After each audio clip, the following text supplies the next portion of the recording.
Hello everybody, it's Brendan O'Leary with PCTV Reports. And today I'd like to welcome you to Artwork in Progress. I travel around Utah and speak with local artists about their passion and then have them create something special just for you. Today I talk with Jonathon, a makeup artist working out of northern Salt Lake City. So I've always done art ever since I was a tiny little kid. I drew on walls, stole paint, and painted the walls and all that jazz. I loved mermaids. I wanted to be a mermaid when I grew up. And so one day my parents sat me down, they're like, Jonathon, we love you, and we know we've told you that you could be anything you want, but you can't actually be a mermaid, it's not possible. So I bawled, and I bawled, and I bawled, and I bawled, and all my dreams were broken. So fast forward a couple years, I was in elementary school, and I found a makeup kit, just at a book fair. And I went wild with it, I loved it. I was super inspired by Gordon Smith's Mystique, as well as Rob Botton's Darkness from Legend. And so when I found this kit, it gave me a medium that I'd not played with before, which was basically I could dream up anything I wanted, nightmare or fantasy, and be able to make it. And so it was one of those like, you can't be a mermaid. And I was like, I'll show you. And actually I now make mermaid tails. So my company just barely started expanding into doing custom silicone mermaid tails. But yeah, that's how it happened. And now it's one of those that I can have a nightmare or have a dream and literally make anything come to life. It makes me feel alive. I have a little night job. I work at a gym. It's only a 4-hour shift. It is easier for me to do a 12-hour, 15-hour, 20-hour workday doing makeup effects than it is for me to work that 4-hour shift.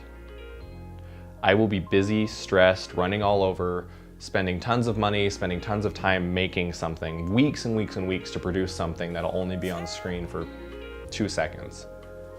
And that is easier than me standing there holding still at the front desk of a gym.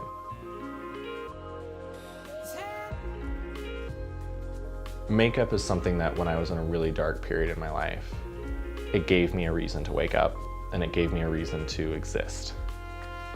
And it became, for a while, it was literally all that kept me going.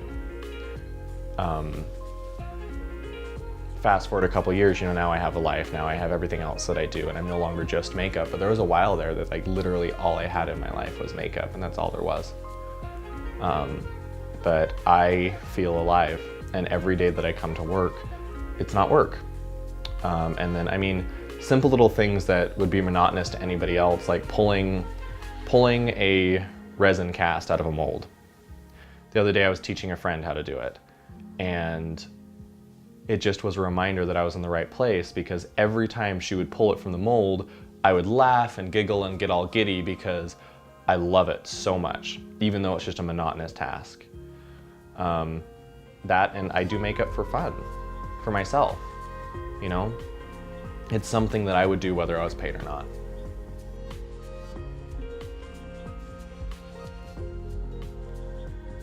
Art is communication. Human beings, since the very beginning of time, have struggled to be understood and struggled to communicate with each other. That's why we developed language. We bark little sounds at each other, trying to make ourselves understood. Music is an art. Writing is an art. Language is an art. And we as human beings, since the beginning, have just wanted to be understood. Art is something that is universal, where we can speak a different language and then show each other a painting and still feel. Art is something that is almost, like I said, it's something that can express something that can't be said. It's not only something that is incredibly personal. I can do a painting or I can do a makeup that, while I sculpted it or I painted it, I bawled. Somebody can look at it and go, oh, that's cool, that makes me laugh. And that's okay. To me, that's a piece of my soul I'm putting onto a piece of paper. It's something that means something to me, and I see it and I feel. It's catharsis. To somebody else, it makes them feel something. So there's communication. Art is communication for things that can't be said.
Find something that makes you feel alive and do your art for you. If you're looking for recognition, it's going to kill your soul. But if you know about it and you're passionate about it and you get giddy when you think about it, then you're never going to work a day in your life. You're going to live and you're going to feel alive.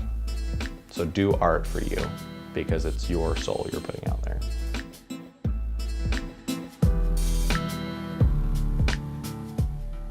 Another amazing piece of art by a local Utah artist. I'm Brendan, this is PCTV Reports. Thank you for watching.